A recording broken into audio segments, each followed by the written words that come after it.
नमस्कार साथियों, स्वागत है आप सभी का हमारे YouTube चैनल पर। और आज की इस वीडियो में डिस्कस करेंगे सामाजिक विज्ञान की पाठ योजना को। और आज का टॉपिक है समानता। सबसे पहले आपको लिखना है दिनांक, उसके बाद आएगा कक्षा, कक्षा 7, उसके बाद आएगा वर्ग, उसके बाद आएगा वादन, उसके बाद आएगा समय, समय 45 मिनट, विषय सामाजिक विज्ञान और प्रकरण में आएगा समानता। इसके बाद अगला बिंदु आता है विद्यालय का नाम, जिस विद्यालय में आपको यह पाठ्य योजना पढ़ानी है। उसके बाद आते हैं सामान्य उद्देश्य। पहला है छात्र नागरिकों के अधिकारों और कर्तव्यों से अवगत हो सकेंगे। दूसरा है छात्रों में लोकतांत्रिक नागरिकता का विकास करना। तीसरा है छात्र देश की सामाजिक व राजनीतिक व्यवस्था का ज्ञान प्राप्त कर सकेंगे। चौथा है छात्रों के व्यक्तित्व का विकास करना। पांचवा है छात्र आदर्श नागरिकता का ज्ञान प्राप्त कर सकेंगे। इसके बाद आते हैं विशिष्ट उद्देश्य। विशिष्ट उद्देश्य आपके टॉपिक से रिलेटेड होते हैं। पहला है ज्ञानात्मक उद्देश्य, छात्र समानता के विषय में महत्वपूर्ण ज्ञान प्राप्त करेंगे। दूसरा है भावात्मक उद्देश्य, तो छात्र समानता के भाव को समझ सकेंगे। तीसरा है क्रियात्मक उद्देश्य, तो छात्र प्राप्त ज्ञान का प्रयोग अपने दैनिक जीवन में करेंगे। इसके बाद आते हैं सहायक सामग्री, चौक, डस्टर, चार्ट आदि। अगला बिंदु आता है पूर्व ज्ञान, तो छात्र समानता के विषय में सामान्य जानकारी रखते हैं। इसके बाद आते हैं प्रस्तावना प्रश्न। इसके लिए पेज को आपको दो भागों में बांटना है। एक तरफ छात्र अध्यापक क्रिया या छात्र अध्यापिका क्रिया लिखनी है, दूसरी तरफ लिखना है छात्र प्रतिक्रिया। प्रस्तावना प्रश्न आपके टॉपिक से रिलेटेड होने चाहिए।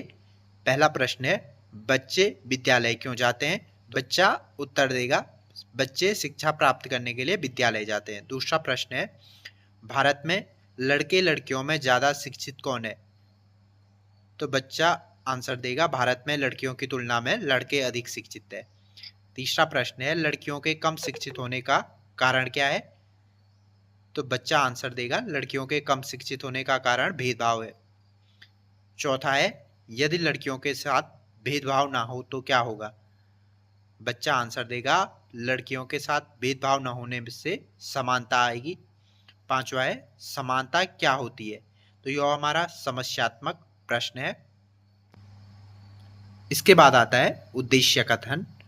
आज हम सामाजिक विज्ञान विषय के अंतर्गत समानता का अध्ययन करेंगे।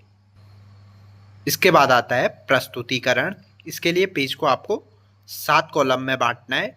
सबसे पहले लिखना है क्रम संख्या, उसके बाद लिखना है शिक्षण बिंदु, उसके बाद आता है अपेक्षित व्यवहार परिवर्तन, उसके बाद आता है शिक्षण अधिगम परिस्थितियां। तो इसको आपको दो भागों में बांटना है। एक तरफ लिखना है छात्र अध्यापक क्रिया, दूसरी तरफ लिखना है छात्र प्रतिक्रिया। इसके बाद आती है शिक्षण विधि और आखिरी कॉलम में आता है मूल्यांकन। हमारा पहला शिक्षण बिंदु है समानता। अपेक्षित व्यवहार परिवर्तन में आएगा छात्र पूर्व ज्ञान का प्रत्यास्मरण कर सकेंगे। छात्र अध्यापक क्रिया में पहले कुछ प्रश्नों को पूछा जाएगा जिन्हें हम विकासात्मक प्रश्न कहते हैं। पहला प्रश्न है दो गुणों का समान होना क्या कहलाता है, तो बच्चा आंसर देगा दो गुणों का समान होना समानता कहलाता है। दूसरा प्रश्न है समानता को विस्तार पूर्वक समझाइए, तो बच्चा इसका स्पष्ट उत्तर देगा या उत्तर देगा। यहाँ पे विधि आएगी प्रश्नोत्तर विधि।